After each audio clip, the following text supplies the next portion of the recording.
आपल्याकडनं जे पारायण करतो ते अर्धवट राहिलेलं असतं. बरोबर. काही त्यांचे इश्यूज असतील, पर्सनल इश्यूज असतील, पण त्याच्यामुळे काय होतं की लोकांच्या मनात शंका कुशंका असतात किंवा काही लोक घाबरलेले असतात की बाबा जर पारायण माझा अर्धवट राहील तर पुढे काय होईल.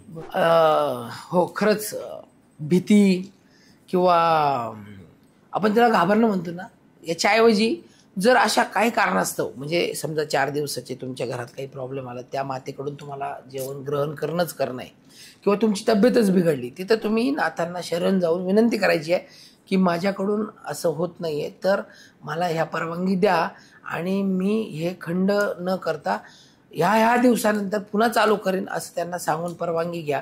ते निश्चितच तुम्हाला दंड न करतात, तुम्हाला आशीर्वादच देतात. काही घाबरण्याचं कारण नाही आहे. तुम्ही ज्या ठिकाणी आहात तिथं थांबायचं, पुढे प्रवास चालू करायचा आणि इच्छित उद्दिष्ट ठेवून मार्गक्रमण करत राहायचं. सर्वात महत्त्वाचं, भक्ती ही भावावर अवलंबून असते. जितका तुमचा प्रेमभाव, प्रगल्भ भाव आणि शरणभाव हा दृढ असेल तेवढा तुमचा आशीर्वाद पक्का समजायचा.